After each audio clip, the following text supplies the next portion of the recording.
So, once again, we are working on our ICC profile generator, which we are making in an attempt to allow us to make arbitrary changes to the way a video or like a way our display looks so that we can tweak it in the ways that we want. So like say I'm playing a video game, it's too dark, I want to kind of boost the darks a little bit. That's something that we should be able to do by abusing color correction. The reason we want to do it this way is because the graphic stack is kind of like we got our game, we got, maybe it's easier to draw. We got, game. We have kind of like the game writes to some like frame buffer. The frame buffer is passed to the KWin, in our case, the window manager over the Wayland protocol. And KWin talks to GPU, kind of hand wavy. And so we want to basically inject our changes to the look here. And so we have to kind of use an API supported by this guy in order to do that. Or we'd have to go behind his back and try to talk to the GPU directly, which I don't think he will let us do. I think he's kind of got like an exclusive lock, right? They're not in an open relationship, these guys. And so KWin kind of provides color profiles for like just, screen calibration stuff. So, you take a camera, you put it on you staple it to your monitor, you show it what red looks like, and he goes, oh, we got to adjust it like this. And as of the end of last stream, we managed to generate some profiles, but we had a misunderstanding of what the profiles were, and so they didn't really behave the way we expected. So we kind of, in this profile, they have kind of a two-stage thing. They have like what they call like color transform matrix, which is just like a box of numbers, 3 by 3, 3 by 3 box, and this comes along with some tone reproduction curves. Okay? What we saw when we were like looking at these things were that in profiles that we download from the internet, these were approximately, this is like approximately sRGB curves, kind of. So like a gamma 2.2. And this is the conversion from like an sRGB curve to the common, the common format, that's the wrong word, the like color space that we work in the ICC profiles. They kind of define like everybody has to convert into this format, which is like not RGB. It's this like funny color space defined by some color consortium in 1931 or something. And so the combination of these two things defines what we thought was the output curve of the monitor, but we were wrong. Ooh, my monitor's back. My second monitor's online. We can move windows over now. Let's fucking go. You might say, get a new monitor, and I'd say, this monitor's worked for 20 years. Why would I change now? It will live forever. He'll live forever and ever and ever. All right, here we go. Here we go. We're so back, baby. So what this thing actually is it's a characterization of how your monitor behaves. So changing this guy to go down will not make things darker. It says, hey, I measured a darker output from your monitor for some input value. And so to compensate, you actually have to go up, which is kind of interesting. But what I realized here is if this is a characterization of what your monitor did, that means that the lookup table programmed to the GPU must be doing something like, if this is your input value and this is like measured, if all of these guys are like, say I want something that is like measured here. I like have to find the input value that corresponds to that. And so I think that means that there are some transforms that we can't do with this lookup table. Like if we just want to like make everything brighter, I originally thought you could just kind of like take this curve and add to it, right? But you can't really do that because there's no such, you can't like go into negatives, right? So like, in order for us to make things brighter, we have to shift everything that we measured down, which I think maybe that works, maybe it doesn't. I'm not really entirely sure. Diesel monitor needs to heat up first. Yeah. I think it's like the clocks. I think it's the crystal inside is like dying or something. And so the clocks don't sync well anymore. Something like that. But who knows? Maybe that would work. I'm not sure. But anyways, I did want to look a little bit. At the very least, we're going through a lot of steps using this workflow to get to what we want, right? We want, from our perspective, make brighter, right? And we're going through all this like color calibration stuff, trying to like basically make measured responses, like pretend we measured the output of our monitor and do an opposite like measurement to induce the response that we want in the lookup table. And that's like kind of annoying and silly, right? I would rather just be able to program the lookup table directly. And so we did see that there's this tag called VCGT in the ICC profile. And this thing is supposedly just like straight up the lookup tables to be loaded into the graphics lookup tables. So this is not part of the official spec, if I remember correctly. But it is something that is respected by people. So I think what I want to do for Happy Hour today is see, is this something that we can use? Maybe it is. And maybe we can avoid all of this like stupid extra work and just put the fucking lookup table that we want in the lookup table, because that's really all we want to do. So let's take a little peek skis. But okay, so I've been struggling to find like the spec for this thing, right? So if you look at like ICC specification color or something, right? You find not this. Why? Okay, if I search on DuckDuckGo, ICC color spec. Here we go. We find this guy, wrong one. V4 is probably what we want. And in here, if you just search for VCGT, that thing like just doesn't exist in here. And so if you look up like VCGT ICCs or something, it's like you can already tell this stuff is like not very useful, but there's maybe this guy. In some cases, it is desirable to profile a color display without changing its calibration state. Many commercially available software packages insist on improving the calibration by setting the video card gamma table. So that's what, video. He wrote VGCT. Maybe that's why I'm struggling. VGCT. No, he just got it wrong here. Okay. To meet some predetermined aims, such as sRGB calibration, it is sometimes desirable to fine-tune the color display, and then when the step is complete, to create a color profile that describes its color response. One such example is this thing, where the neutral response is to set this function. This white paper provides a suggestion on how separate calibration and profiling may be achieved using open source software. And this is what I want. I don't think this is what I want. This is not what I want. It sounded promising at first. Hello.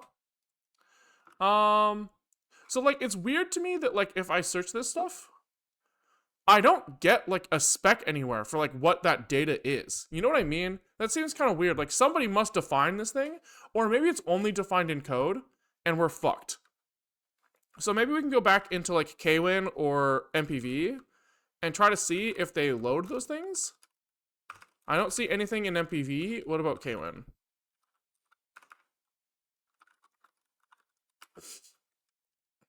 We do see stuff in here. So how does this guy, does VCGT?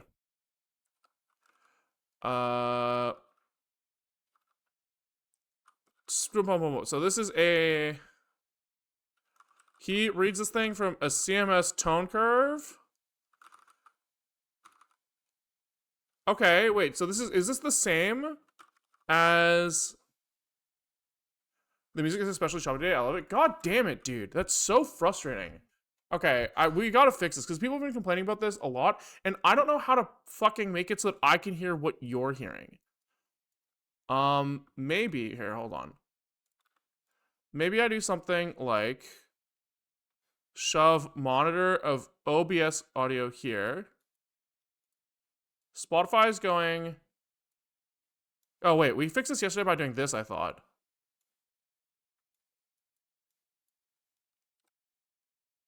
I think we did this. And then you're going to OBS stream the audio to you as well, but then don't you guys hear it because OBS is recording itself? But is this better? Because I think that we fixed it by doing this yesterday. No. Okay. But we already hear it. No. It's less choppy now? Perfect. But we already hear it? That's true. That's pretty true. Alright, it's fine. It's fine. I think that that's how we fixed it yesterday. Good shout out. Thank you. Okay. So what is happening here? This guy says, read this color management system tag from VCGT, and he just says, yo, this is a CMS tone curve pointer.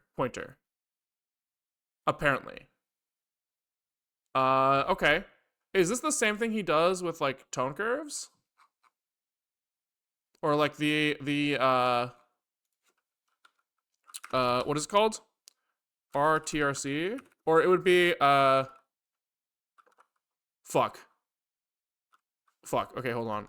We need to, like, look up these signatures, because I only know what they are in the spec, or, like, in the file, not in this guy.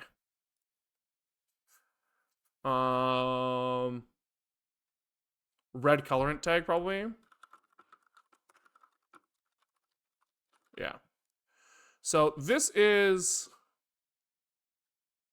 Oh, no, red colorant is the XYZ thing. Red TRC tag, maybe? Nice. Okay, so...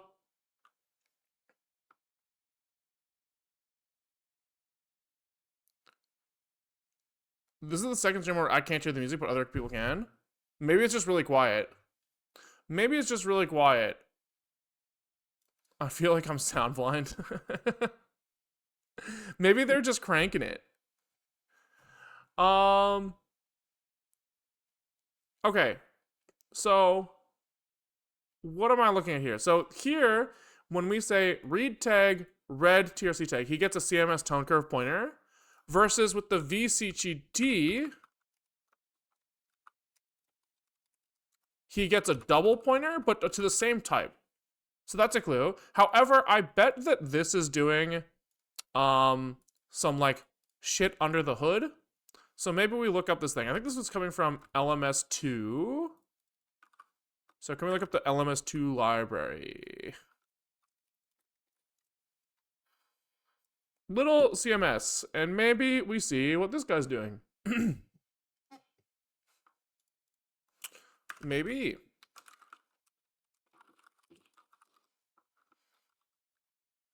Because I can't fucking find a real definition of this thing anywhere, so fuck it. Fuck it. I can hear the music if I wanted you to make me deaf? Hell yeah.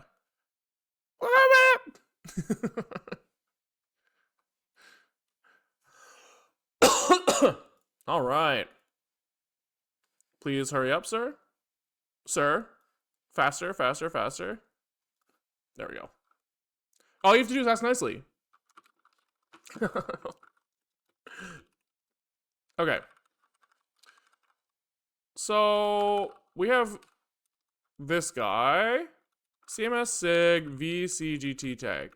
Somewhere, someone must define how to parse this thing, right? Which, weirdly, the only place this shows up is here. So, like, what is this table? Supported tags. And do these define, like, how to parse them or something? It must, right? Yeah. Probably. Here we go. Nice. VCGT read. This is probably what we're looking for. Oh, there's probably some sort of like macro bullshit happening in here.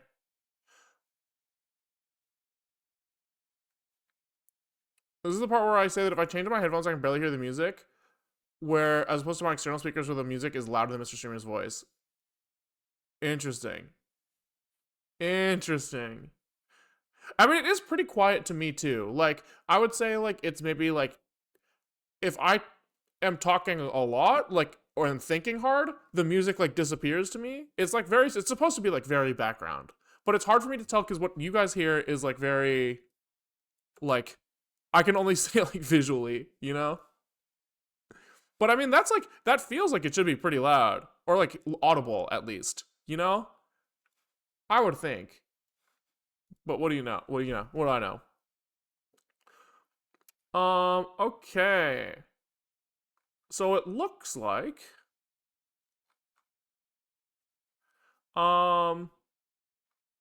we have tables. He can be a table or a formula. Okay. And it looks like he reads this number first. And I guess he's trying to specify. I mean, does he use this thing at all? Oh, I see. So he just reads this guy and he says, which type are you? If you are a table, he reads number of channels. And he hopes that it's 3. Then he sees, I see like the width, the bit width of the thing that he's reading, as well as how many elements there are. And we just don't do this because we don't give a fuck. Right, so then he builds the tone curves out of just looking at each thing. Okay, so we should be able to parse one of these if we looked a little bit. Read. So this guy, he has a video card gamma table. So we probably should see here, this is like the tag. Then usually there's like 4 bytes of padding or something. Then this guy read the tag type. Fuck, we should have left him up in over here.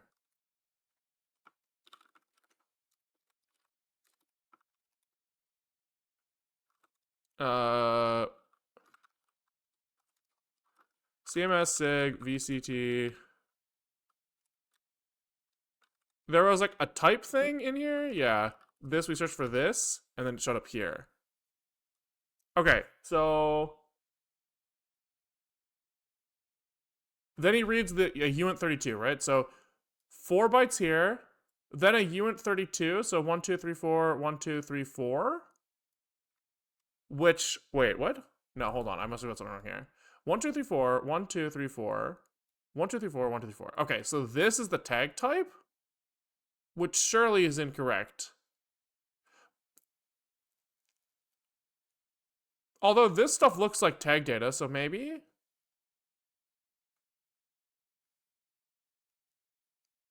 I feel like it's... Oh, I see what they're doing here. They're starting here.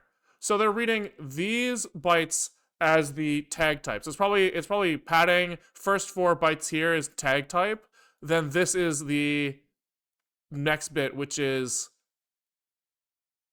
channel count here, and then number of elements here. Yeah, that makes sense, right? That all lines up. So if table type is 0, which it is, right? 0 and 1. We should be seeing table. Yeah. Table. 3 channel. What is this? Like 256 bytes per 256 elements. And then here they have count. Oh, and bytes per element. Wait, hold on, I'm confused again. Tag type was this. So then we get here and we're channel count here. Element count, oh, and then bytes per element here. So then the data starts here. Boom, boom, boom, boom, boom, boom, boom, boom, boom. Yes. That kind of makes sense. There's like periodic data here. However, I don't know what this means. This is either monotonically incrementing or mapping byte by byte. I think it's monotonically incrementing, right? So we're saying, hey, over these 255 elements, we are gonna have things that are growing, and then we should see a reset. I would think a reset every once in a while, but maybe not. So this is how many bytes is this whole thing? 610 hex.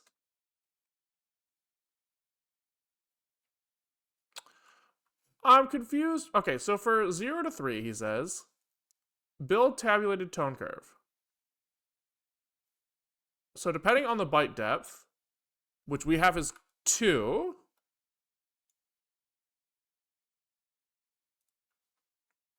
so we're in here.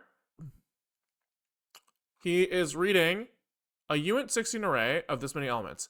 And he does this for 3 channels.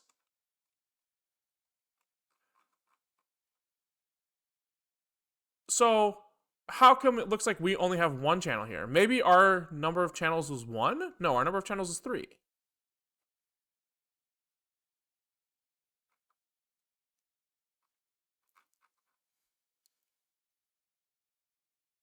So what am I missing here? He's not like resetting. Where's the loop? For this. This is just like an output thing, I think. And here he's doing the actual reading.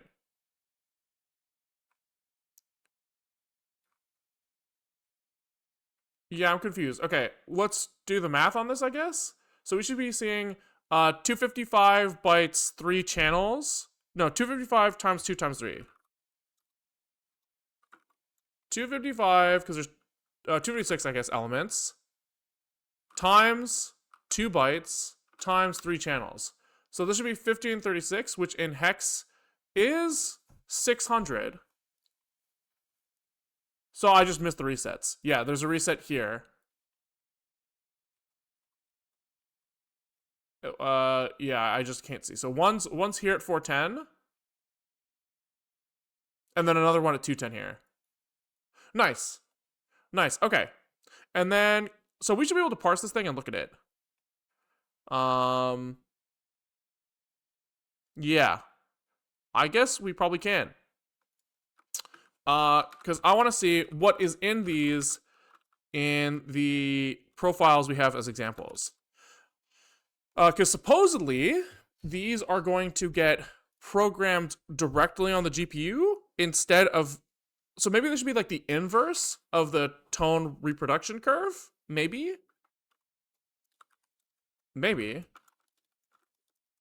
Okay, so we go to where in the file this thing is. We read the first bit. So we say, reader interface. Actually, I kind of want to split this into a function. Read VCGT, because then we can have like an alias for the reader that is nicer. Maybe actually I like the iterator form better. So we can kind of copy this, but for VCGT. So I think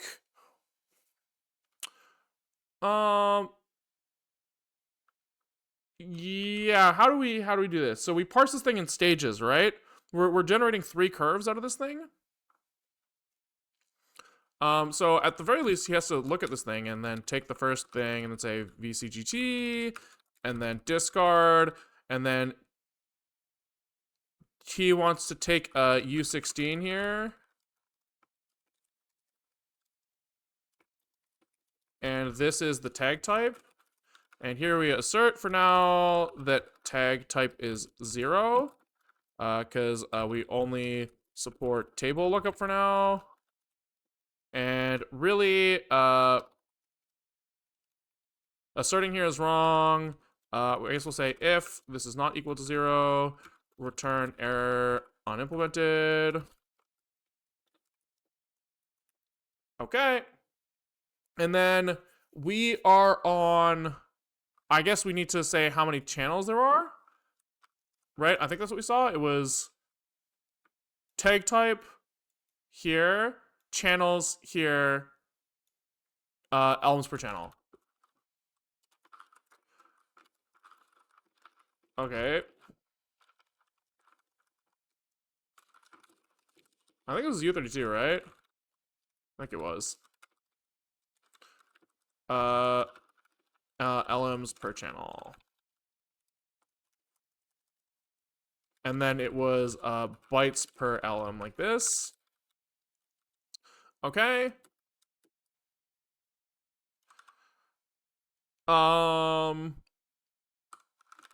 So how do we want to like incrementally read this thing?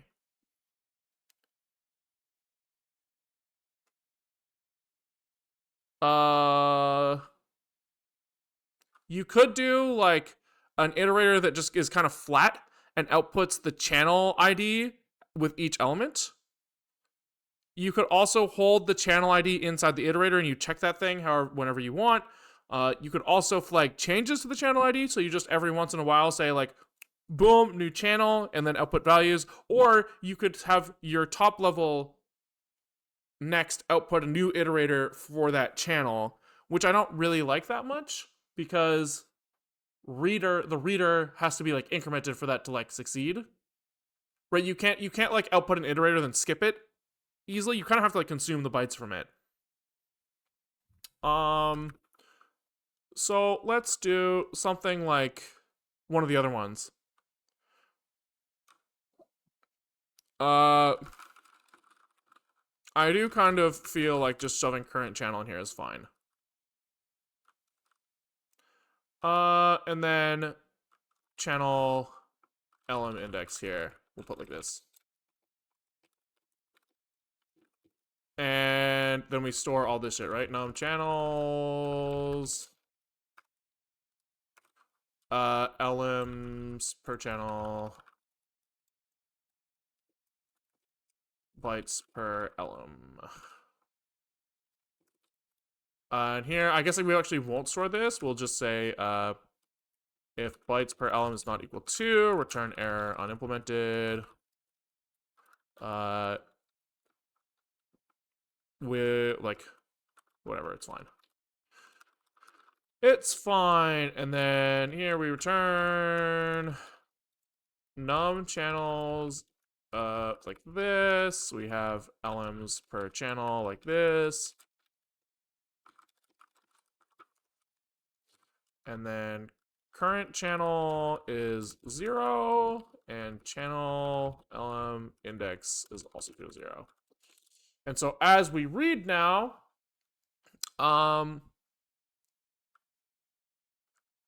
we say, I think we just read U16, right? So we say,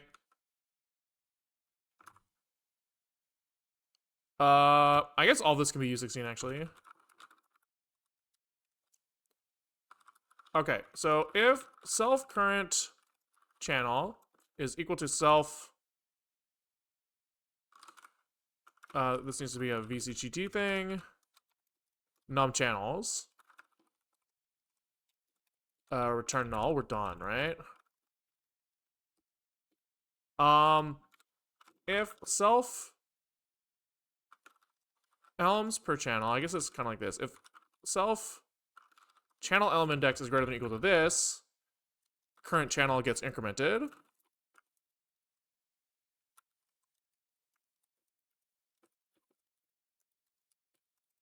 And then this is probably like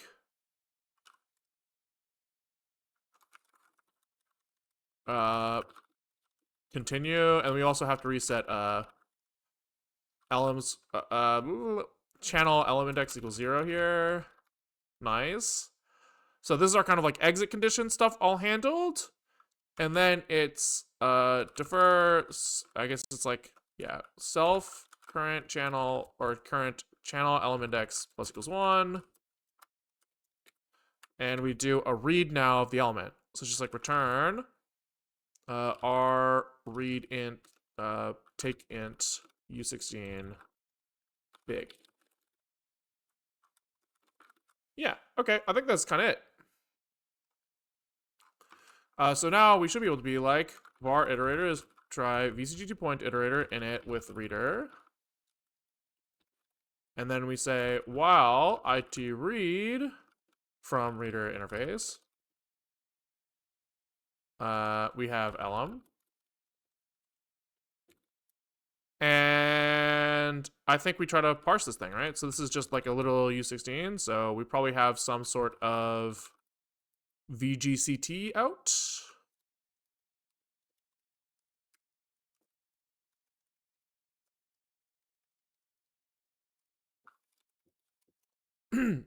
And in here we have outbuff, boom, boom.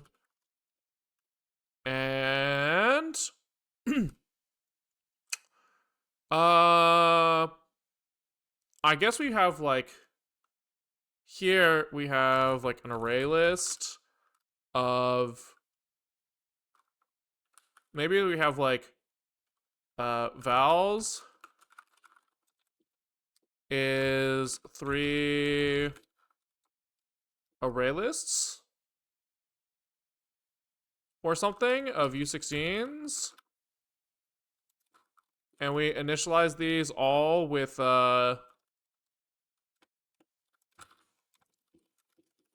maybe some like max size YKD because it works and I don't care that much. It worked better than GNOME, and those are the two big boys. So in here probably we do something like outbuff is I don't know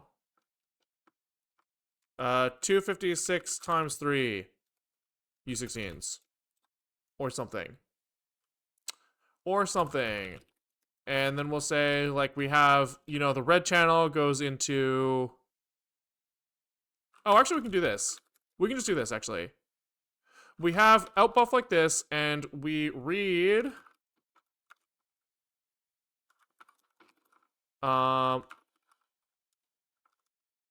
wait, hold on. I have an idea. Oh,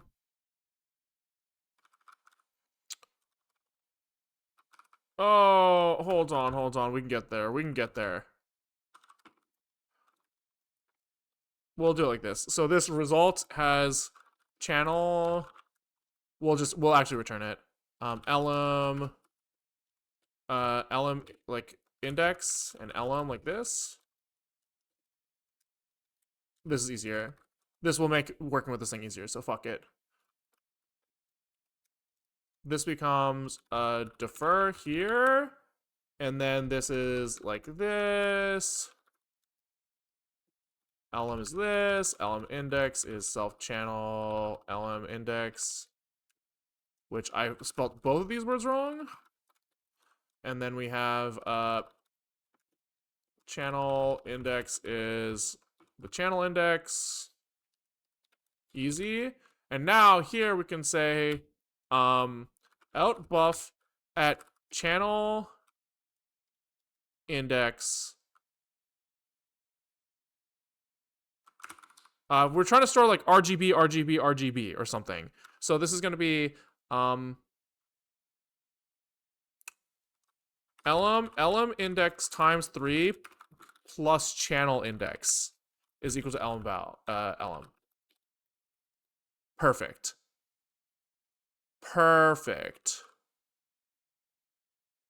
I don't know. Oh, this is redefined. So this is a writer buff here. And this is the vowels like this or something. And then we can go for vowels for 0 to 256 or something. And I guess we'll crash if we're out of range. IT num channels or something. Num elms per channel. Here we go. Something like this. Not sure yet. I or something. Here we have like, now we can like export a CSV of RGB stuff, I think. So in here we can do something like vals I times 3. So this is like R.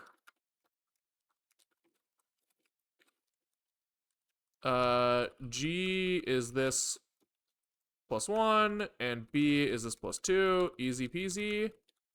And then we do something like right into this thing.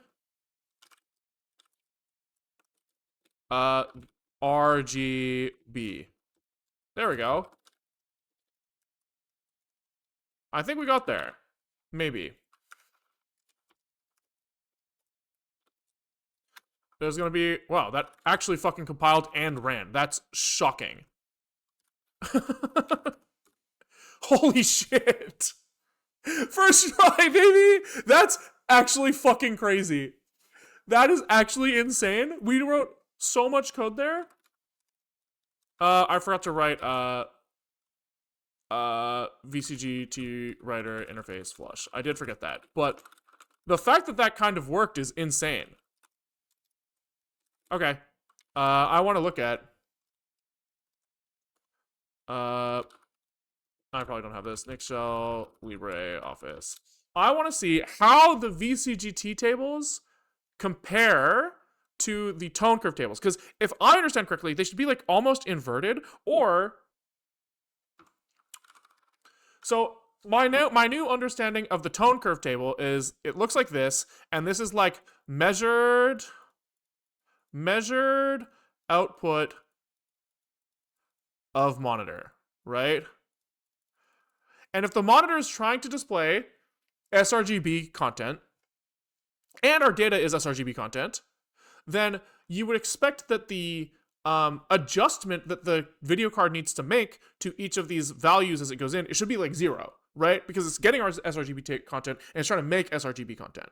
So I would expect the VCGT to look kind of something like this, right?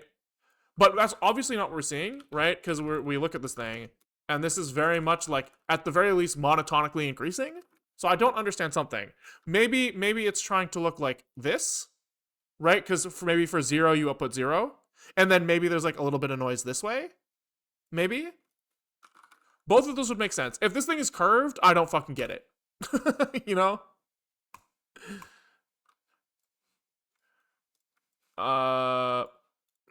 Insert. Chart. Oh, thank God it's fucking linear. Let's fucking linear. Let's fucking go. Sick. Okay, so this guy is way easier to work with. Now, the question is if we have a profile that has both this video card table that should just get loaded correctly, this is like a thing that gets stapled on top of the tone curve stuff. And so, is that thing uncurved because every image as saved on disk assumes the default curve? I think every image is maybe not quite right? Because it's more like... Sorry, I'm just thinking. I was confused about this too, and so I was like looking around yesterday to try to understand. I think what happens is like the OpenGL buffers, even, you can like tag them as sRGB buffers or linear buffers or HDR buffers. And so it's like, there is an assumption for my standard monitor, not an HDR monitor, but for my monitor, that we are attempting to output sRGB. And so the display driver should know the format of the thing it's trying to draw, and it knows that it's trying to get to sRGB. And so if the thing is actually already originally sRGB, it might actually undo the sRGB to do a little bit of transform stuff and then reapply sRGB before putting it out. But like, somewhat yes. I think like the question that you're asking, the answer is probably yes, but I would like probably, I think there's like nuance to the idea of like image on disk, right? Like if you take away all of the display pipeline stuff and kind of go back to the like 90s model of image bits are written directly to output, then yes. I was joined and just heard a ton of words. I'm doing my job. It's just the default assumption. Yeah. So the next question to ask ourselves is, if these guys conflict, right? Because now we have two sources of kind of the same info, right? We have like the tone curve stuff and the direct put this in the fucking lookup table stuff. Do they stack or are they independent? Let's kind of look at what like Kwin will do if it sees that thing. So in here,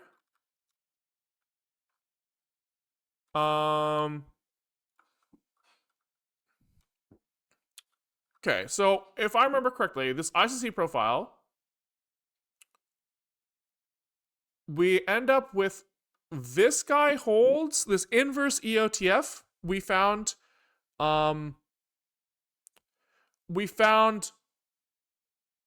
red as the red. The tone, I'm reading chat at the same time. Which I studied and other things you know. I just poke and prod, man. This is a long time of poking and prodding. Like for this color stuff, I didn't know any of this last week. But to learn it, we get to leverage like a lifetime of learning.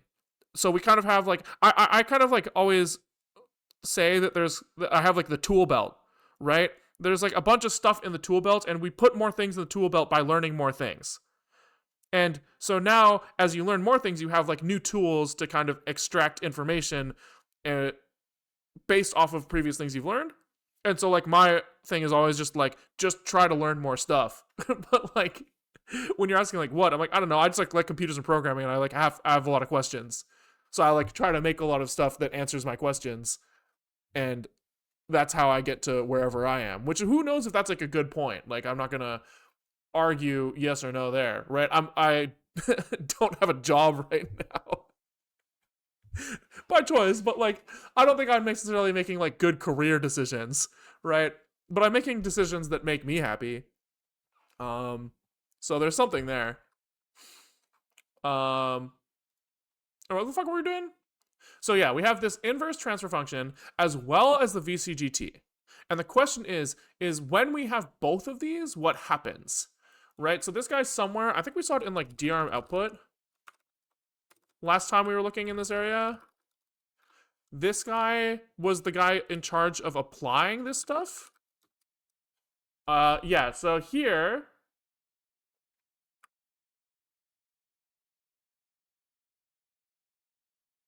oh, interesting.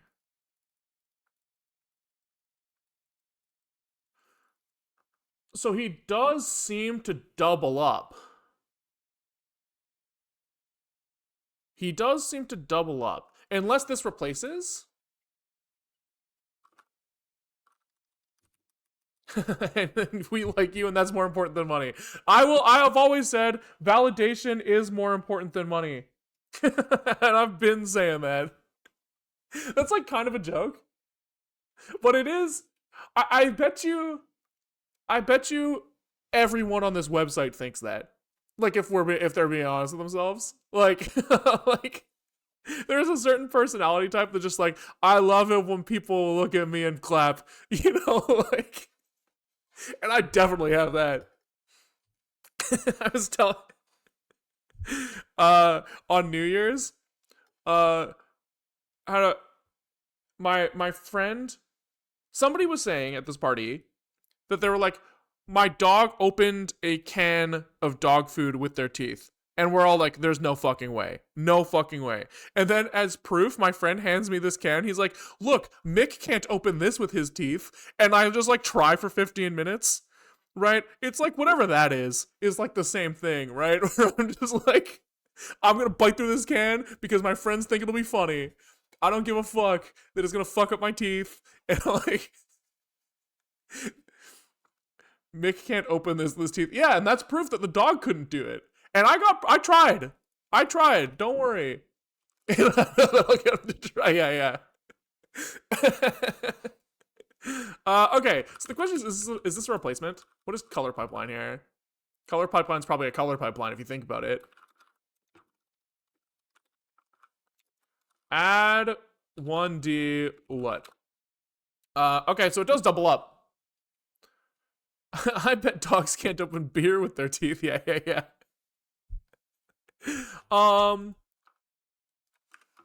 Interesting.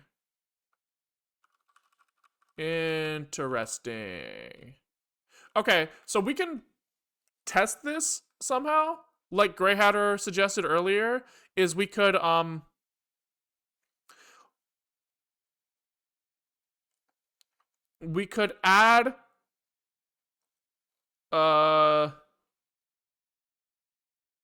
trying to think.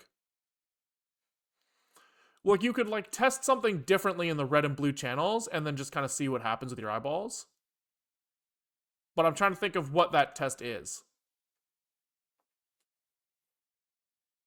I don't even think you have to do that, to be honest. I think let's just shove a linear lookup table in here and see how it behaves when we do a couple of things.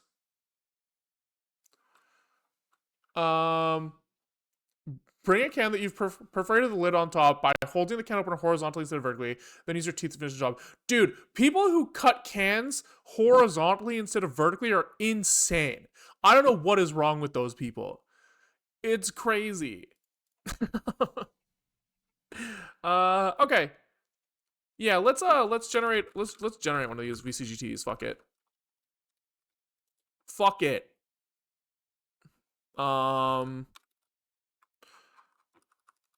So we know the format of this thing, so it shouldn't be too hard to output. I guess we will use the same curve resolution here. So we'll say calc VCGT curve size, calc VCGT size, I guess. And then we need to like implement that. So calc VCGT size. And so this is going to be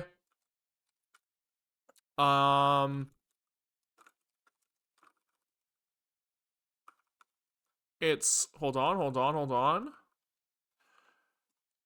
18 bytes of metadata. 18 bytes of metadata plus 3 channels times 2 bytes times num entries. Yeah, so then we, I guess we say, like, this is kind of, like, duplicated information somewhere, so you can say, like, but whatever, it's fine. Fine. VCGT num channels is 3, and we say VCGT LM byte size is 2. Fine.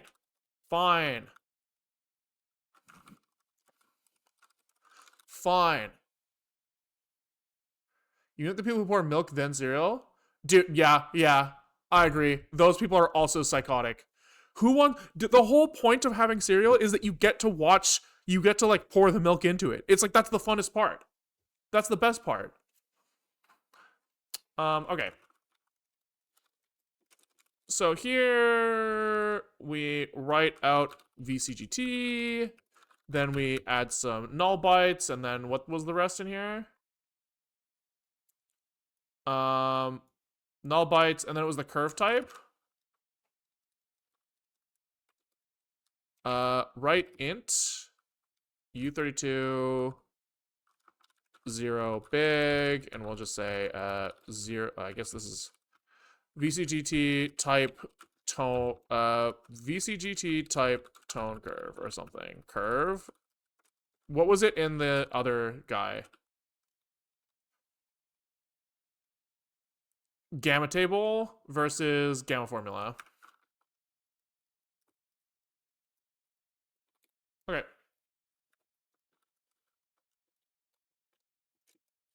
Fine. VCGT type table. We'll just do this. We'll just do that. Fuck it.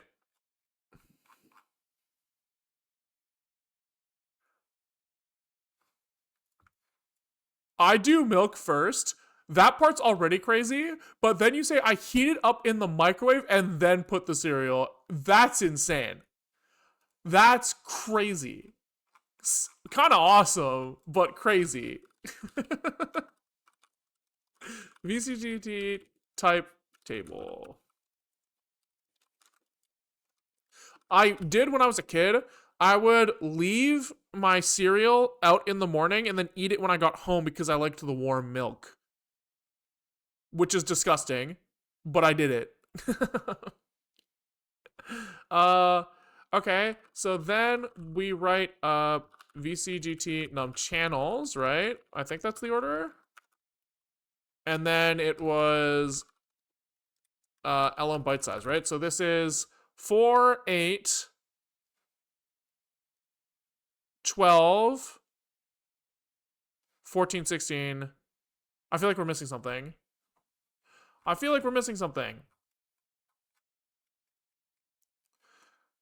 Tag. Null. So this is 4, 8. Size. 12. Oh, it was num channels. Elements per channel. Num channels. Elements per channel.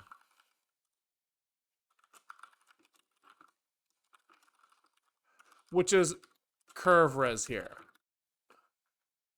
That's what we're still missing. Okay. And then we can go for 0 to VCGT num channels. For 0 to curve res.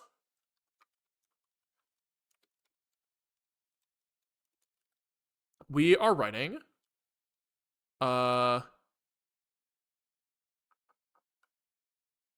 I times something.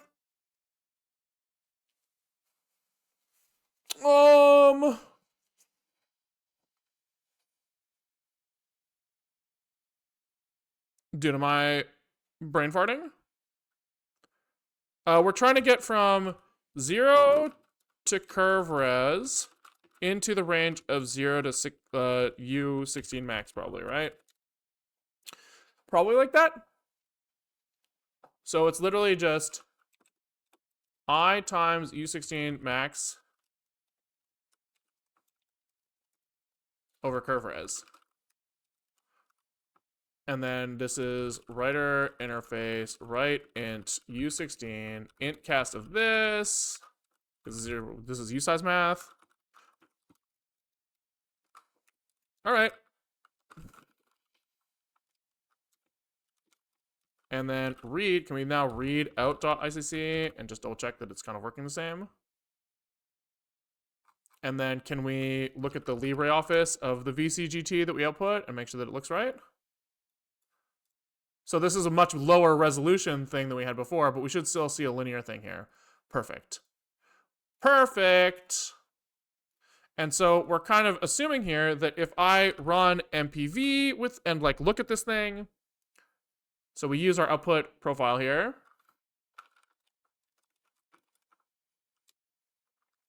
We see something, which I believe is tinted yellow, but that's fine. We kind of knew that was going to happen.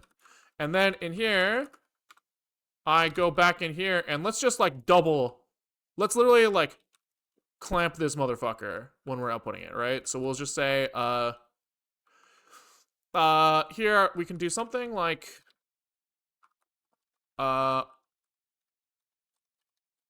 want truncate and then I times 2 here and everything should get like really fucking bright.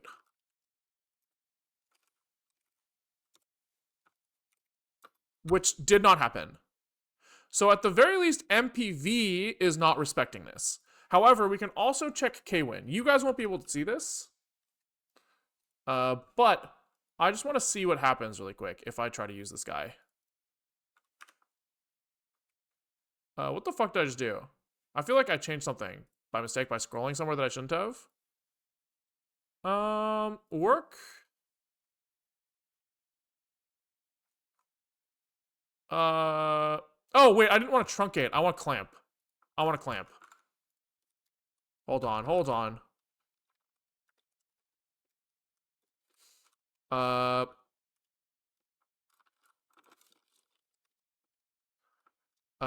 Minimum of this and, max in U16.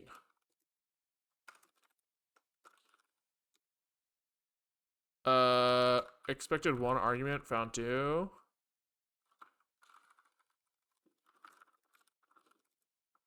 Okay. And then we write this thing, read it back, and then we see some clamped sections, which is good.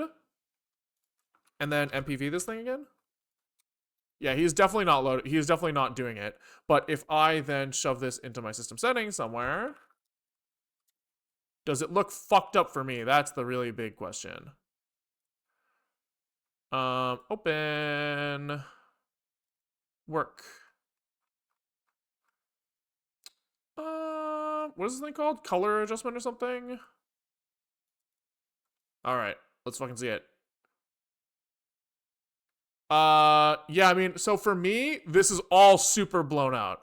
So, it looks like Kwin respects it, but MPV doesn't, which does kind of line up with what we searched in the MPV and Kwin codebase, like Bloom on steroids. It's kind of more like just if you just raise brightness of everything.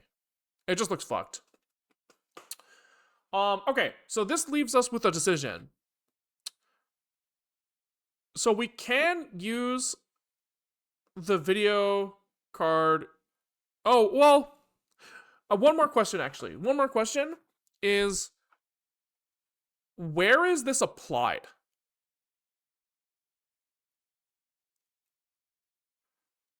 Right, like, in the color pipeline of the GPU, is this applied in linear space? Or in, like, post-sRGB encoded space? And I don't even know how to, like, look that up. I'm just gonna ask the fucking idiot. In ICC profiles, where in the color pipeline is the video card gamma table applied? Is it in linear space or like device space? Let's see if he understands what I'm asking.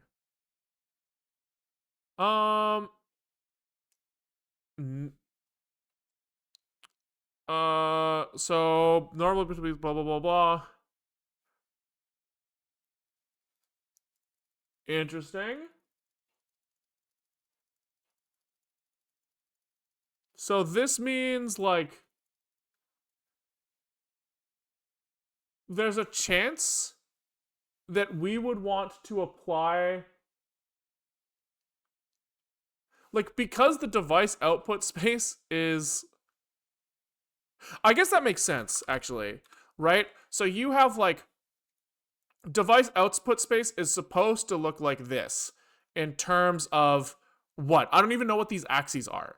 Like, input and output. This is, like, physical out brightness, right? So like literally like the energy of light that is output by the monitor, and this is like input, right? And I guess if the table is meant to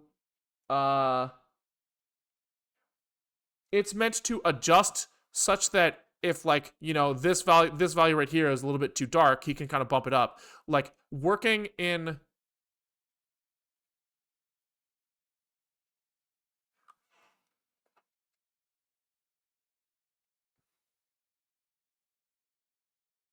hold on. Ow! Coordinate systems hurt my fucking head, man. So, like, what is What is my change here? I guess a change would be me bumping along here.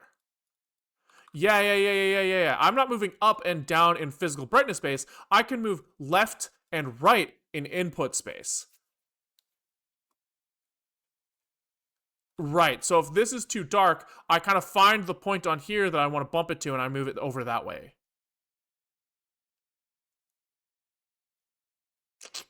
Where if I adjust the tone curves, the measured tone curves, I can move up and down in this space instead of left and right. And then the like lookup table stuff will, or the like color management system will figure out what that lookup should be. That's interesting. That's interesting.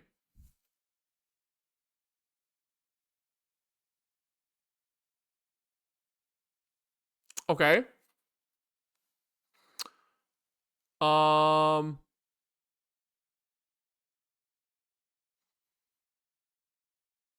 then we probably have like okay, so the question becomes, which of these is nicer to work in?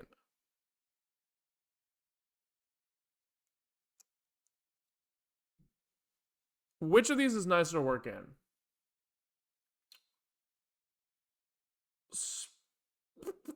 Probably like the output table is nice in that it's just like super straightforward, right? It's like I want to go up, I go up.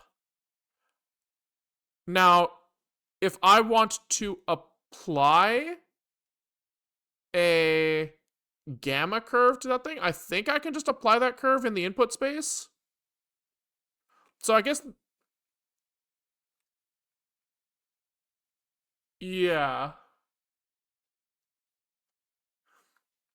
You might have to do something like do the inverse gamma curve, then apply your transformation, then shift up, then apply the inverse gamma curve again. The documented one or undocumented? Undocumented. I feel like the undocumented one is closer to some extent to like the thing I am trying to produce. I think, right? What I'm trying to do is I'm trying to say I want to change my colors. And these are the color changes I want to make. Like, that's not crazy. Because, like, if we're working in the documented version, we have to then, basically, like, pretend we measured a monitor and induce, like, the opposite response, which I don't like. Now, the downside of all of this is that MPV doesn't look at this thing, so we cannot visually show that it on stream if we work onto this space, like the video card like the video card graphics table space. So that's the downside. Which means now, I guess the next question to answer is how simple is the math of taking what I measured my device to be and applying like the inverse transformation? Like, is that like easily predictable? I would think so. But I'm not sure. So, can we look at how MPV is using the tone curve, maybe?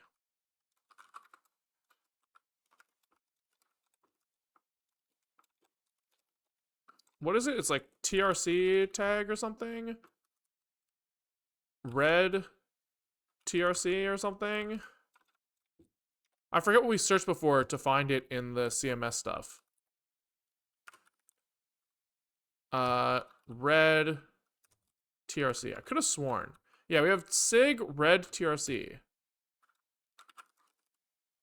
which he's not looking for. Tone curve.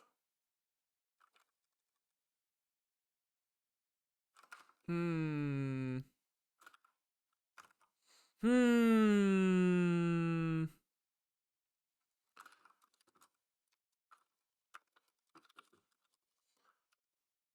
CMS6. Hello? Like, what am I searching? MPV. Yeah, okay. ICC.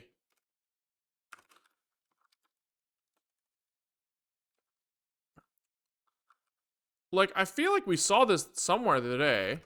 ICC profile.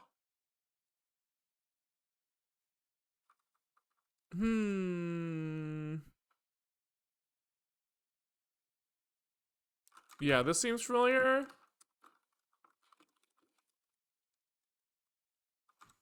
This seems familiar.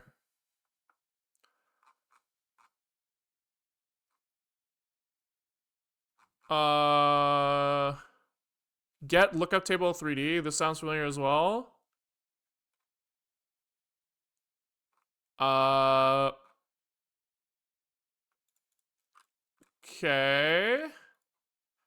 CMS create transform. Maybe this is it.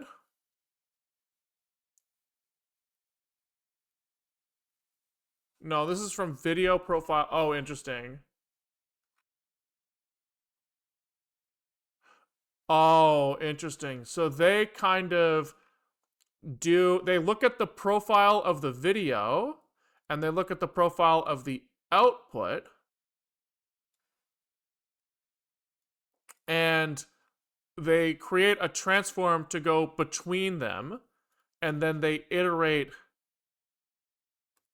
that thing or something like this trafo here. They do the transform here. I see. So they never look at the thing directly. They allow the color management system to do the transformation for them. So the actual logic is in here. Save me. Okay.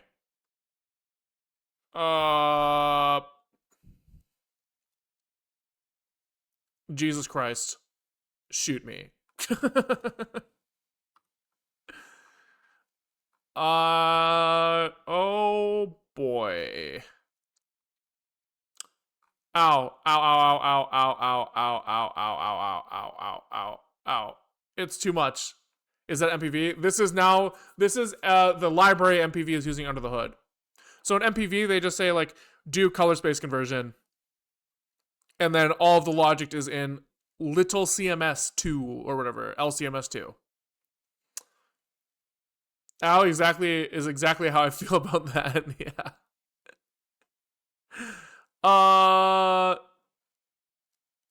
Okay.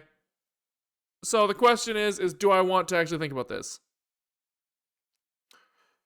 Because we could make some pretty like reasonable guesses about how adjusting the tone curve works, right? Like there's only one thing it really could be doing, right?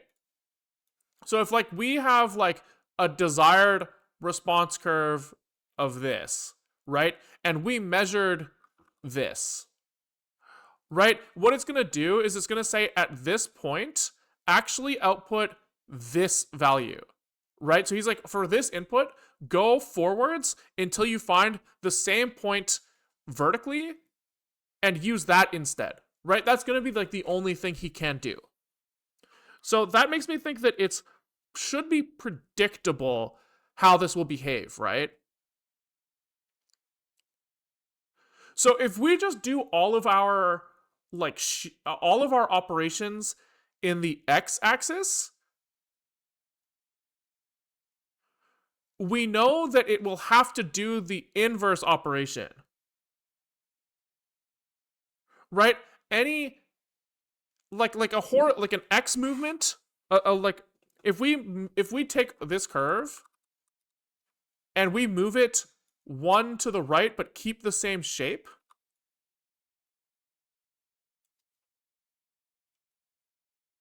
he is going to have to say, I want this guy, and he's going to increase the brightness by that much to get there. Right? that feels pretty reliable in terms of like what you should expect to happen. And we can test this easily, right? Right? We can test that pretty easily. So if we go into our thing,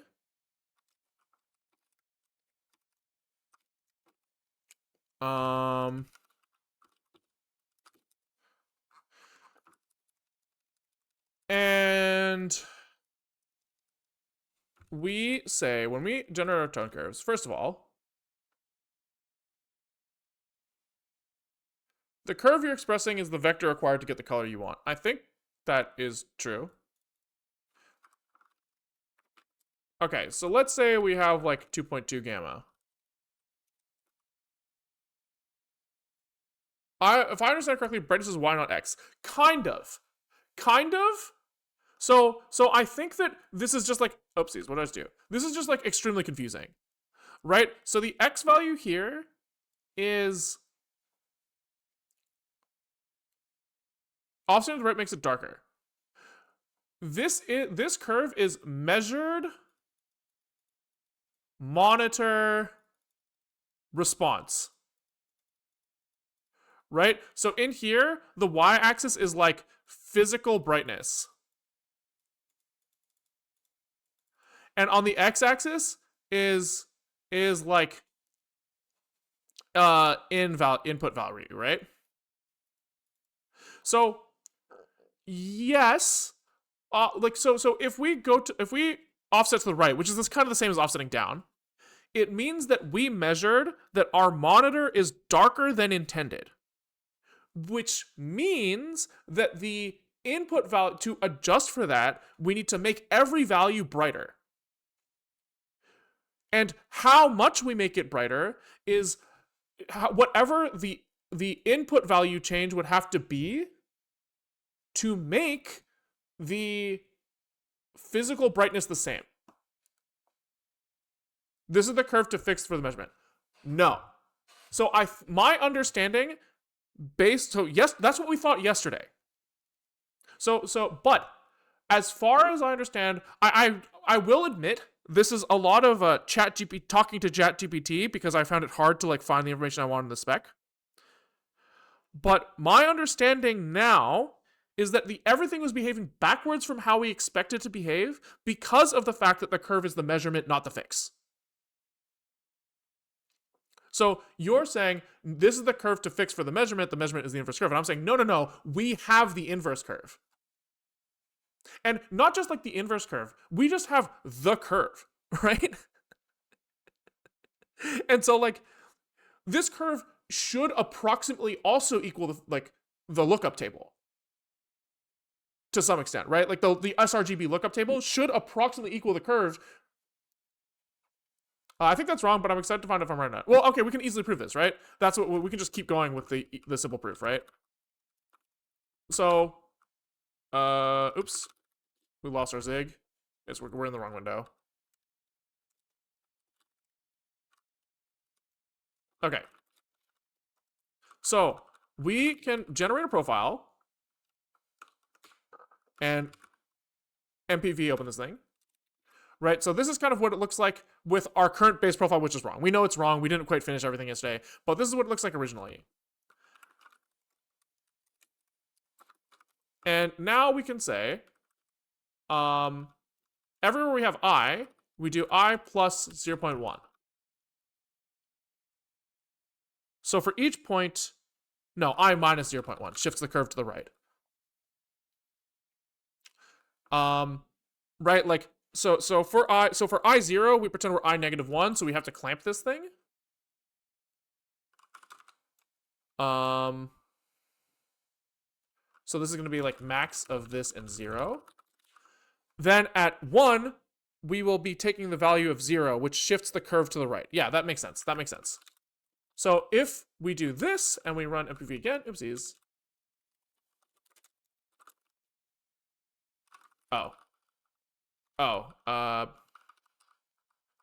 Sorry, it should be like this. FPT is equal to max of FDT minus 0.1 and 0. Okay, so this should shift the entire curve to the right, which we should probably check somehow.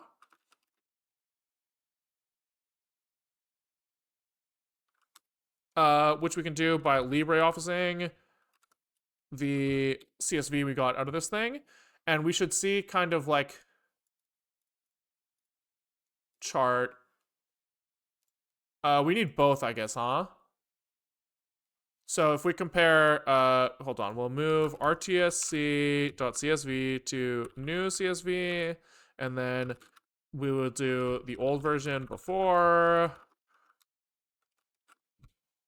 and then we can LibreOffice rtsc CSV. Here we go. Okay, and then also open new CSV.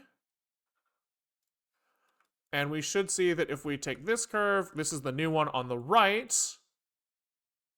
New is column B. And we get 2 line charts.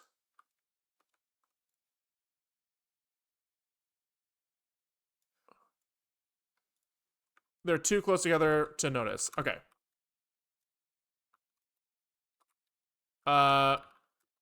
We'll do a bigger shift. So we write, read, move rtrc to rtrc new. God damn it. Then we don't do this trick. Write, read, LibreOffice both.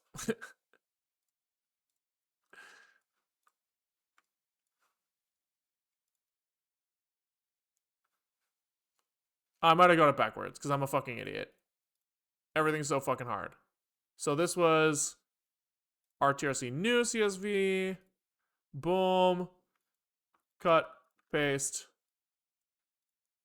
insert, chart. Oh,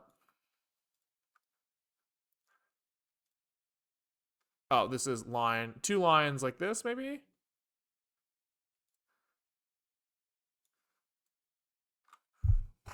At the very top. Oh, wait, hold on, I'm an idiot. This is in. This change has to happen down here. God fucking damn it. I did it in the wrong unit. That makes so much more sense. Move RT, RC, CSV, RT, RC, new. God damn it. I was working U16 integer space, not floating point space.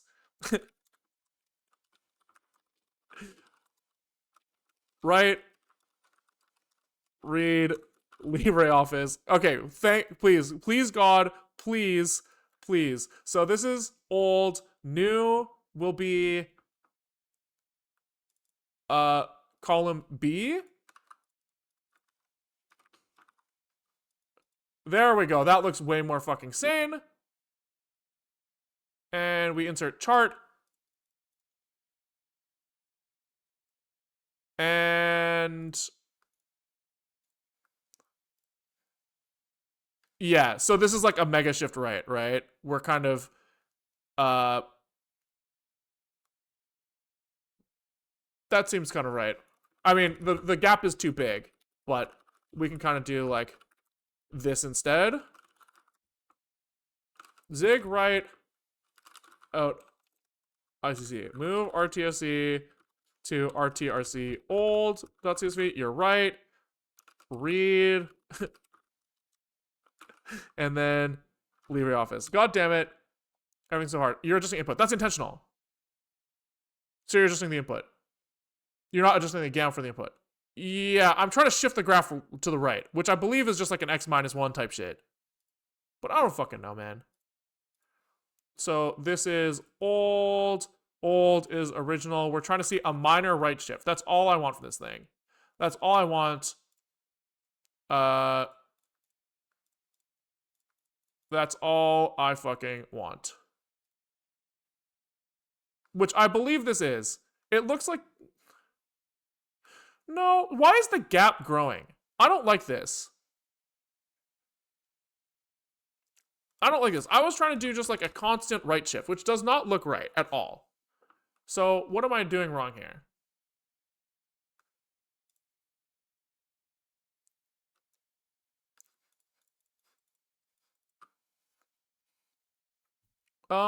Maybe change the gamma. No, but that's not what I'm trying to do. I'm trying to do something very simple, which is move the graph to the right, which does not look like that. But like, shouldn't it just be I take my x value, I'm applying some function, right? I'm applying some function, which is take value to the power of gamma. Gamma will never be linear. But like, okay, maybe I'm like fucking stupid. But if I have in, out, in look like this, out look like this. If I want to have the same curve, like, I guess what I'm drawing here is a diagonal shift, right? This is that, which is why I'm confused. Maybe it's fine. It might be fine. It might be fine. I guess it does make sense that if you do a right shift of this thing, the gap will grow as you get farther up. Yeah, maybe that was correct the whole time. Okay, fine. So if we run MPV again, finally, with this new profile, this new one should be brighter. Which it is, right? Brighter and more washed out because we shifted to the right. Right? So we made all of our values lower, and MPV compensated by making all of the brightnesses higher, which lines up with like what we saw the other day. Try creating a profile with gamma just instead of input scale. But like, yeah, sure. I think it's all the same. Like, not the same, but like, I agree. I think that would behave the same way. But that's what we did the other day. I think that like a linear transformation is like a much more like simple thing to reason about. You know what I mean? We should be able to do something. I wonder if we can do something like crazy, like color inversion.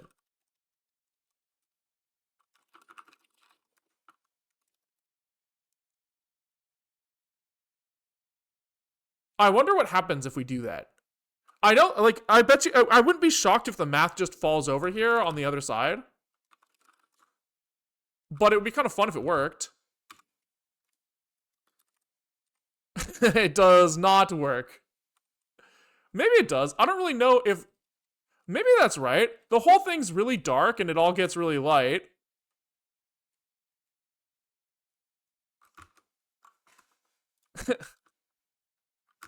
I don't know how to reason about this. No, I don't think it's working because my like suit's supposed to be blue and it's still like kind of blue here. Oh, that looks very invert. Oh, I guess the transform matrix might be wrong too here.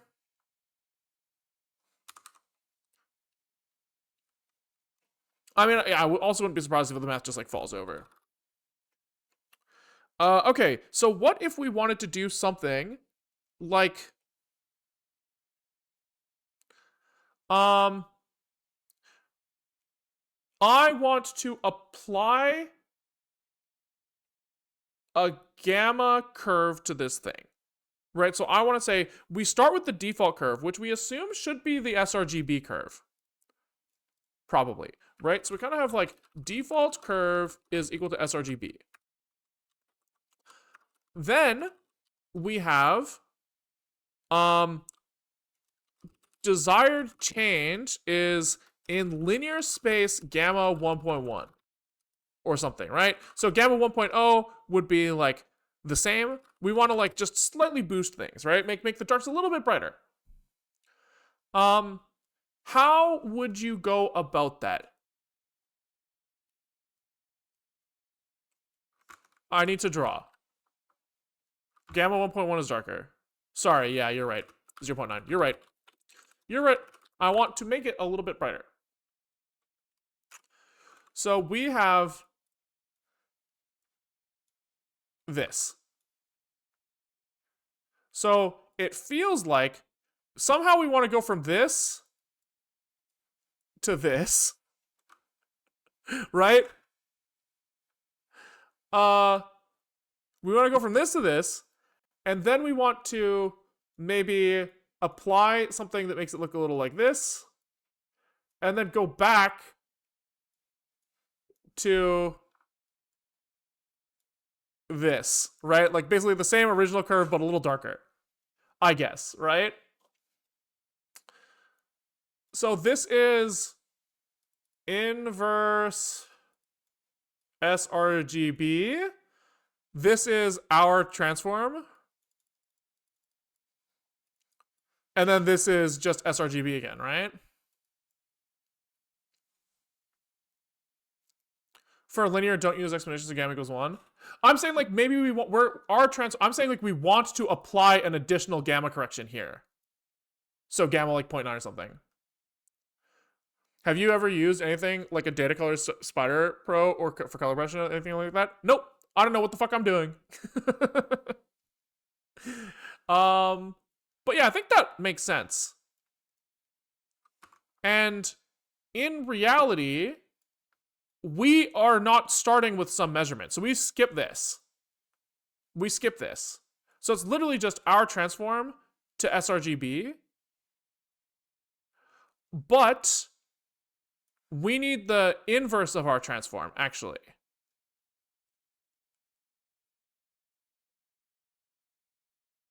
Yeah. So we're missing a step here where, because of the fact that we're outputting the inverse of the desired response, how do you do that? You flip this over y equals x? Is that the answer? You just flip over this line?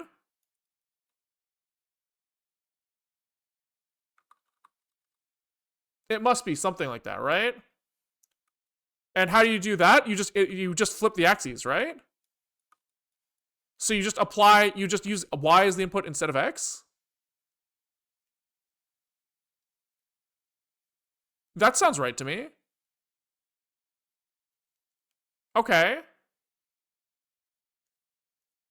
So we apply our transform and then use the y value as our input to this guy when we do the sRGB conversion. That seems kind of right. That seems kind of right. So can we let's look at the sRGB curve, which is this. So one of these, it's this one. So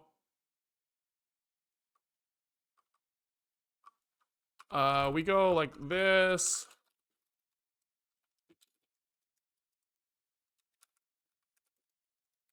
And I'm just on my, okay.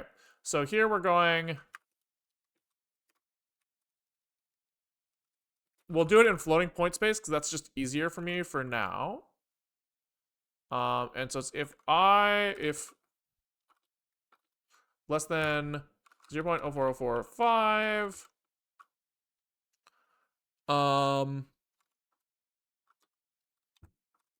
over 12.92, else stud math pow val plus 0.055 over 1.055 to the power of 2.4. Okay.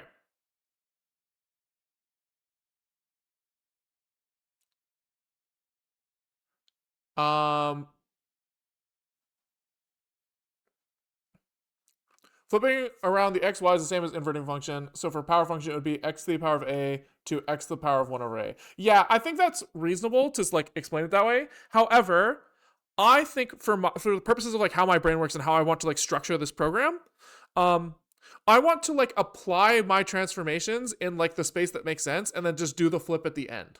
So like it's like I don't want to do like mathematical propagation back to the original function I'm trying to do. I want to do all of the math like how I would do it and then flip it at the end, if that makes sense. But maybe that's like not how this works.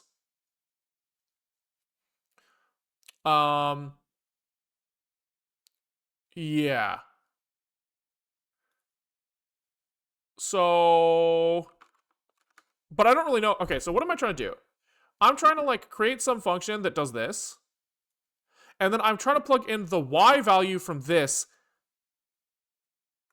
into that. Did I forget to increase font again? No, this is bigger than it starts for sure.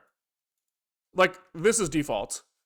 I usually hit this 4 times, I think. Maybe 5.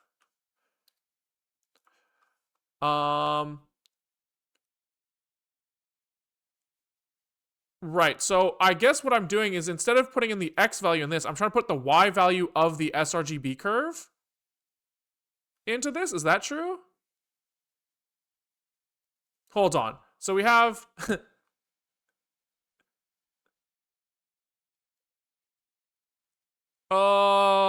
is that right? I'm trying to do sRGB of X for linear, but then like to my function of X to adjust, but then to the inverse function of X. So how do I do that? I have some function X that outputs like a number at some point.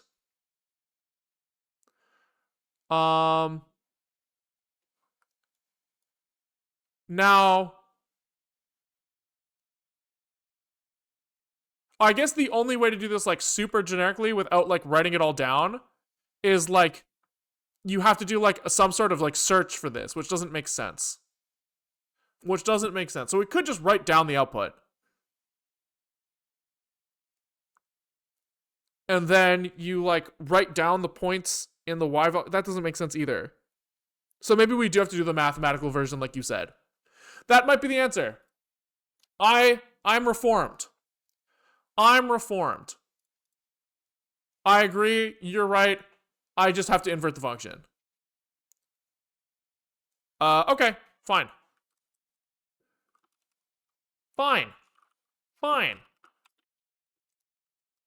So for each point in here, we do our like math wins again, yeah. So this is going to be the like out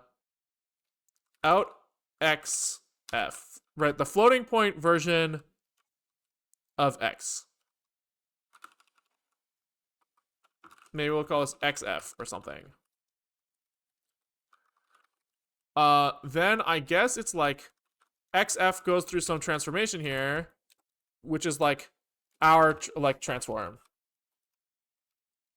like linear transform xf. And then I guess here's where we define our thing. So I guess we should call this inverse linear transform. And then eventually this will be like configurable in some way, but for now. So this is inverse of desired change we want to see in the image. If we want to apply gamma, we apply 1 over gamma. If we want to increase brightness, we do the opposite subtraction. And then this is like in linear space. So say we want to apply a gamma of like a slight gamma correction of 0.9. So we return std math pow x this. And maybe we work in F64s, fuck it.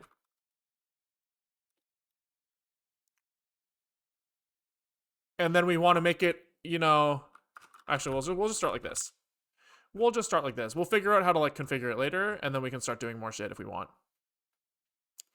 And then we take this thing and we convert it, and then we're chill.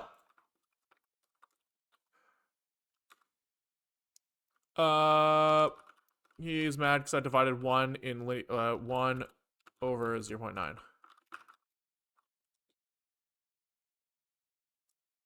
This should in fact make it brighter. I agree. I think.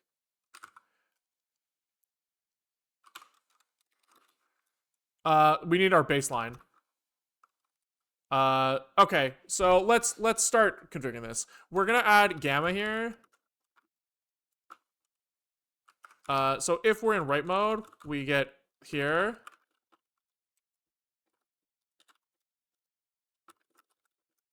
And then we shove that thing in here.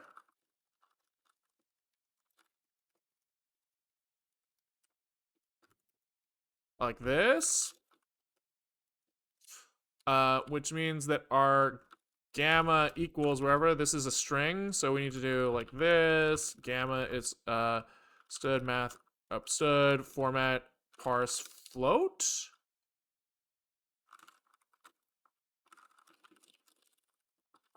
Catch probably is this arrowable? Probably right. Yeah. Error invalid gamma. Okay. So we should be able to be like, right, baseline ICC 1.0. Then, brighter ICC with like a gamma of 0.8 or something, right? So we should be able to be like, hit me without. Oh. No, hit me with baseline. Okay. Which looks like this. And then brighter.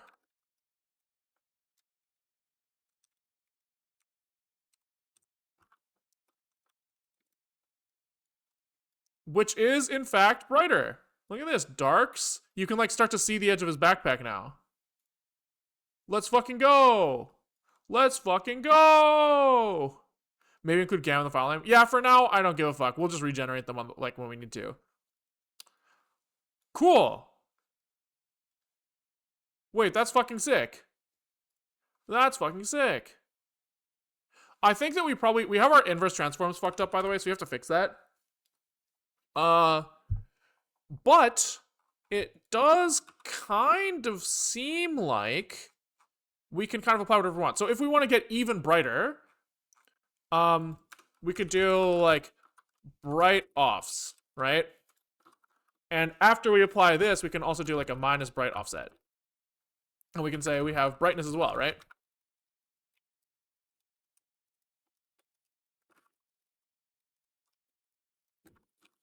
Inv linear transform. We can do like bright S in here. Oh, not bright S, bright. So we should be able to go even brighter. God invented math so you can frag better. Hell yeah. So we can go even brighter if we say make everything just linearly 0.1 brighter. Oh, we need to clamp. We need to clamp.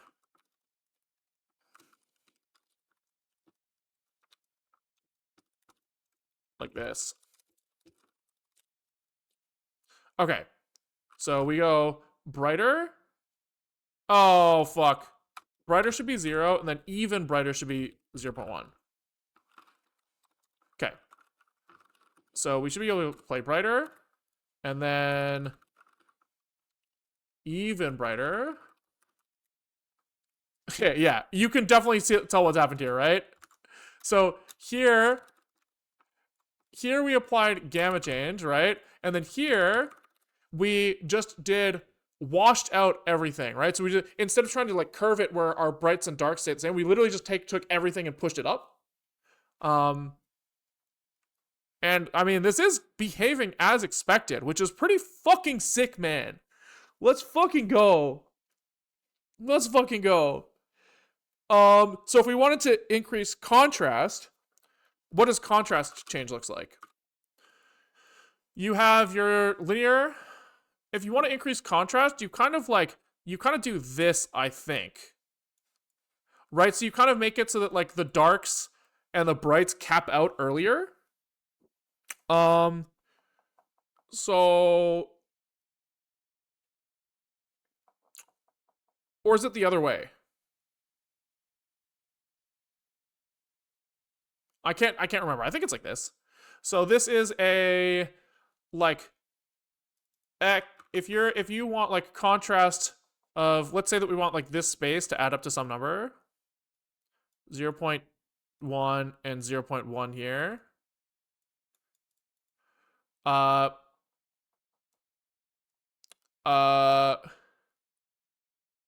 Then you would do something like sorry,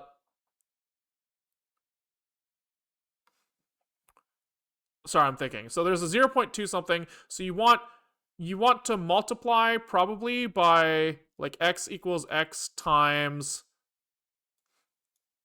my guess here is like 1 over 0.8 or something, right? To get the slope to make it so that at 0.8 this thing will cap out, plus like 0.1, right? So this is 1 minus c, and this is c over 2, I think. And then we want the inverse of this function though, right? So we flip it over y equals x. So our contrast actually wants to look, our increased contrast actually looks like this, which is very funny, right? Oh my god. It's kind of like this. So our version of contrast is actually not what we just said. It's plus 0.1, and then you multiply the slope by 0.8. So it's like the easier version of this. Yeah. So contrast, I guess, and then here we should do like in brightness.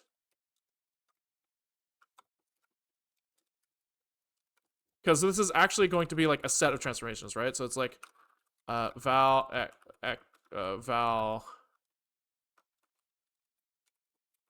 So this is like return x minus bright offs. And inv contrast is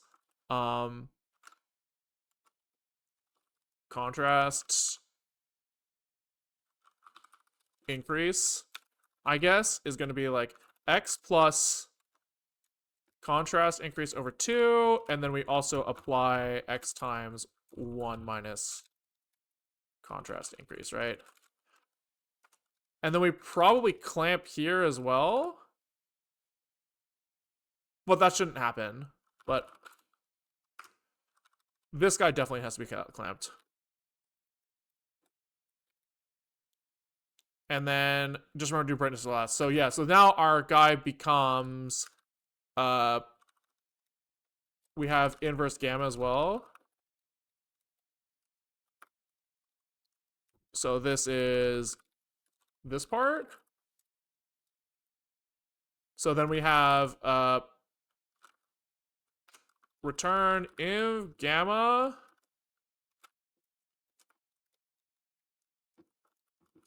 var ret, I guess, is nice to do like this.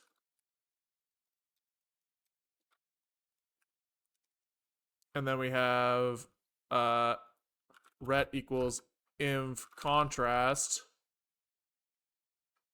ret contrast increase, and then ret equals inv brightness, bright offs.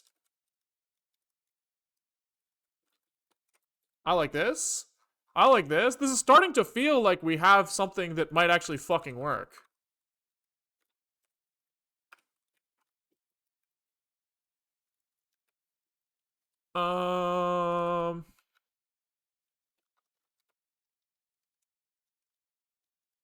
Oopsies. And then this should be brightness. This should be contrast. And yes, you will say you should fucking write a function to parse the string as a float, and I would say you are right, but I'm not going to do that. You can't fucking make me. All right. So let's try contrasty. So this is just going to be, maybe we still use the same gamma 0.8, no brightness offset, and a contrast increase of 0.1 or something.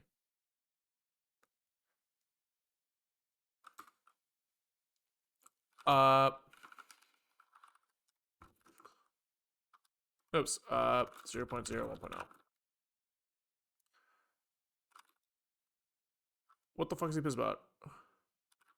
Oh, in linear, we need to return ret. So true.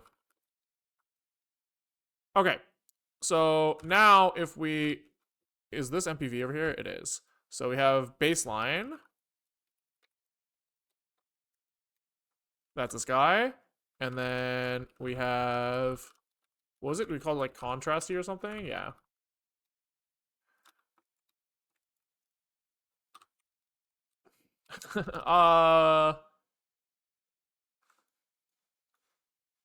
I did something wrong. I did something wrong. Hold on. So let's write this profile with 0.800.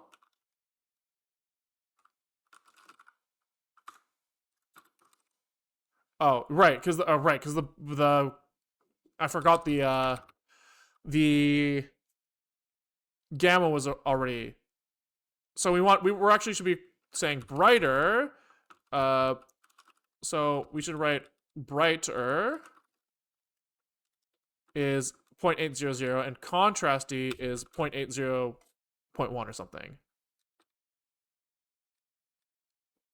Okay, so we have our baseline. And then we have contrasty, which is not contrasty. Right, we've done something horribly wrong here.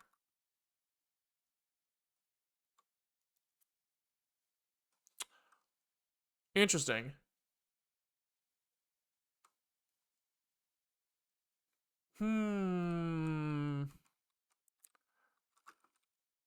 Right, this is the opposite of contrast increase. Which is interesting. Why is that?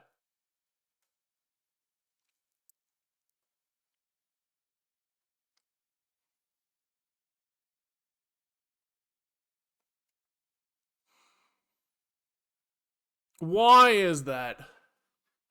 Because, like, I guess what's happening is we are doing this to our sRGB curve, right? So we're kind of saying we measured, assuming that we did all the math right, which we might not have, and all the programming right, which we might not have, we're kind of turning something that should have looked like this,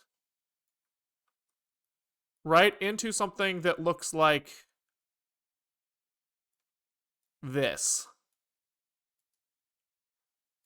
I guess it's possible that in here, now there is no value in this entire curve that can be 0. Right? Which is kind of interesting. Right? Because this is, remember, this is what monitor measured. And so if we want like our blacks to look more blacks and our lights to look more light, like, yes, the idea of doing the inverse transform is correct. However, we now have no way to express the things that we actually want. So it could be that this idea of contrast enhancement just doesn't exist on this thing, right? Because you need, like, what you need for this concept to work at all is that every value maps to another valid value. Your curve has to have everything on it. You have to apply the contrast where the color is still in linear, otherwise you're gonna skew colors, which is why it looks redder. Sure. I mean, I'm just doing like order of operations. Like you're kind of right, but like, I'm doing like, for the purposes of what I'm trying to experiment with, I think it shouldn't matter. Is basically what I'm trying to say. I'm trying to imagine a scenario where I open my image editor, I increase the gamma, then increase the contrast, then, and so it doesn't really matter what order we do them in, as long as like in our heads we think we're doing the right operations. You know what I mean? Like all of this like linear space stuff is happening before the mega sRGB conversion at the end. So I think it's fine. Yeah, I think the big problem here is that you need a curve that has an interpolator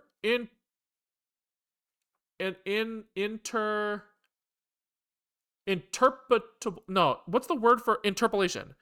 I want to say interpretable, but that sounds like I'm saying like understandable. Like I need a curve that has every value accessible in the range of 0 to 1, or else this doesn't work. Would be my guess here. Interpolated.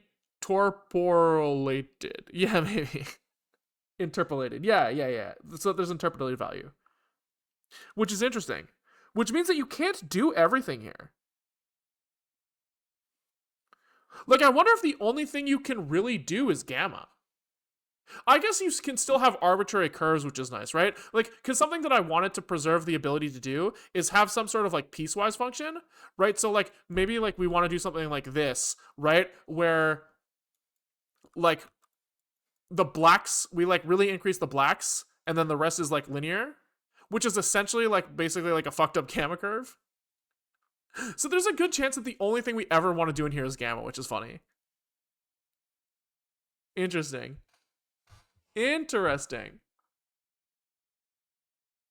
Well, at the very least, we can do the thing that I wanted to do from the start, which was make my game fucking visible, right? And all we have to do that is apply a gamma adjustment. We could go crazy with it, right? And if we look at the baseline profile, which is dark as fuck, and then we look at the brighter,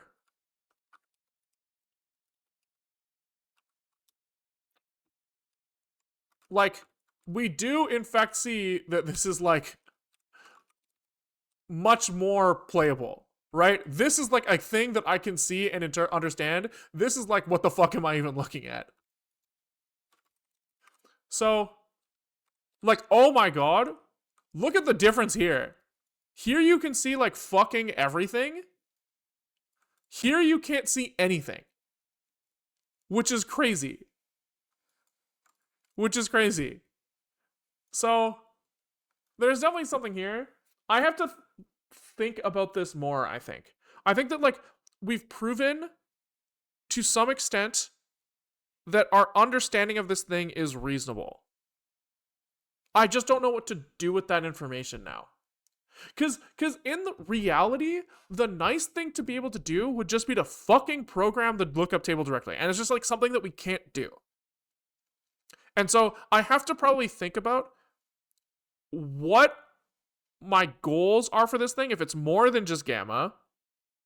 If it is, am I willing to tank the cost of doing this change somewhere else, right? So I think that like the takeaway here to some extent is that the ICC profile is very limited in what we can do with the knobs that we have. I mean, there's a lot, maybe other knobs that we haven't looked into yet, but at the very least, like these knobs do not give us full control, right? Like we could do a lot more if we just were allowed to like punch in our own lookup table. And so if we have desires that are more than this, then we will have to do something more clever. There's also maybe a piece of this puzzle that I forgot about at some point where people were talking about this tool called X Gamma, where on X11, the X server actually allows you to change the gamma kind of like inline.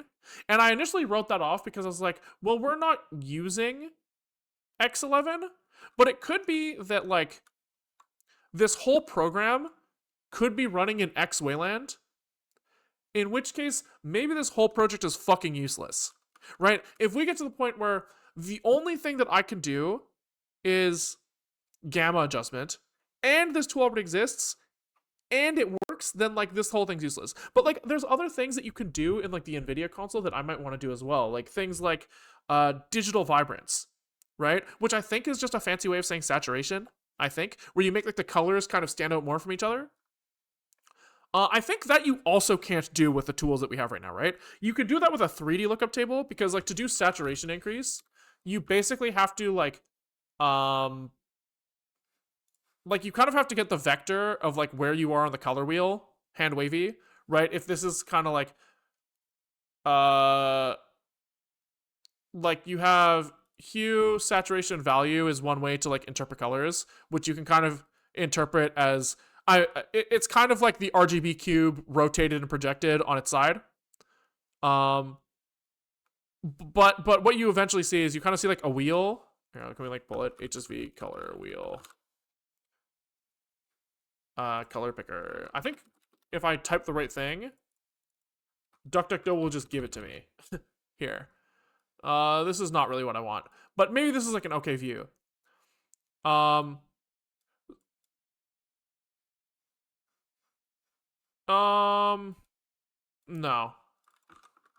HSV color wheel or something.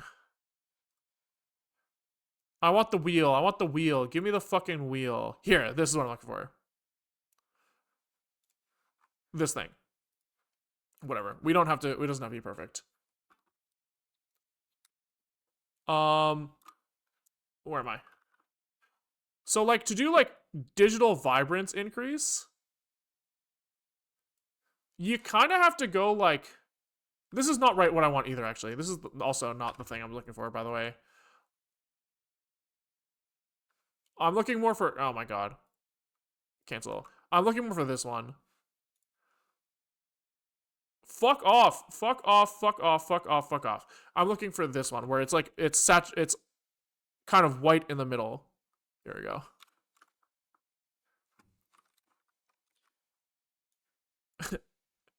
So like in here, you're kind of looking at like red vector is kind of pointing this way, green vector is kind of pointing this way, and blue vector is kind of pointing this way. And to do like saturation increase, you kind of have to like figure out which way you're pointing on this wheel and then like push, like if you're like here, to get like more saturated, you just kind of like go out from the middle, you know, like you go farther and farther and farther away. And to do that, you kind of need all three of your RGB vectors instead of doing something. Yeah, there's something. Oh, was about to mention gamma step, but checking there's also WR gamma control. Oh, that's interesting. Anyways, my point is you can't do digital vibrance with a simple RGB lookup as well. So again, like if we wanted to do like all the things that you do in Counter-Strike when you play, right? You increase the digital vibrance and then like you might like increase the gamma so that you have like more contrasty shit on the screen. Like we might want to go farther. This image is more like a cone zoom on the top. Yeah, I know. We did a whole thing on this actually. For our color picker in our GUI framework, we actually ended up doing so if you take like the RGB cube and you like kind of like put it on its corner so that you kind of have like black down here and white up here, and then you kind of have like a cube that kind of looks like, you know, this fuck, drawing is hard, but you know, like kind of I'm missing a corner here. But like, you know what I mean? So you have like you take, I just need squares somewhere. You draw like this square, and then you draw like, oh, it's so 3D is so fucking hard. 3D is so fucking hard. Wait, let's just open Blender. So if you take like the RGB cube and kind of like position it like this, right? You end up with like something that looks like this, or like the bottom here is like really dark, and this is like the whitest point on the cube, and this is the darkest point on the cube. And then like each axis on the cube is red, green, blue, right?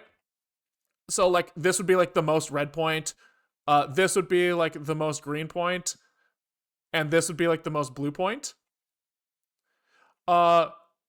You would like, if you look at this from like the top, you kind of see like a hexagon. And that hexagon is the color wheel. Yeah, like like you kind of like take this and you kind of like warp it a little bit, and that's the color wheel. Oh, thank you for the raid, Headless Headhunter. Much appreciated. We're gonna be ending soon, but thank you for the raid. We'll pass you guys on to someone else. And so yeah, when we did our color picker, we did this. We basically like did all of the 3D math and projection to like make that work right, which is very funny. But all of that to say, when you say that this is actually like a cone from the top, it's not even really like a cone from the top, because I don't really believe in the cone. I think HSV is kind of a lie, because they act like all color values are equal distance from the center, and I don't really think that's true based off like RGB vectors. Like, anyways, all that to say, we'll fucking figure out. I have to think about what I want my application to do. And maybe tomorrow we come back and we work on the Wayland stuff. Maybe tomorrow we come back and go farther down the ICC profile rabbit hole. Maybe we come back and do shaders, like try to apply some sort of shader thing. Or maybe I take a day to think about what I want to do. So we'll see. We'll see. Thanks for watching, guys. If you like what you saw, we stream most days 12:30 to 4 o'clock Pacific time. It is 2:45 now because we started late and ended early. But we try to keep to the 12:30 to 4 schedule. We're working on this stuff. We're working on a Wayland compositor from scratch. There's a lot of stuff in like the YouTube backlog if you want to see a bunch of unfinished projects. People liked the maps one. People liked the controller one, where we tried to like make a controller from scratch. People like the operating system. There's a lot of stuff in there, so you can check that out. If you want to support, we have ways to support on Twitch, YouTube, Patreon. In return, you get access to the parts of the VODs that we don't post on YouTube. I think that's it. Thanks for watching. YouTube, peace out, and Twitch, let's find someone to raid.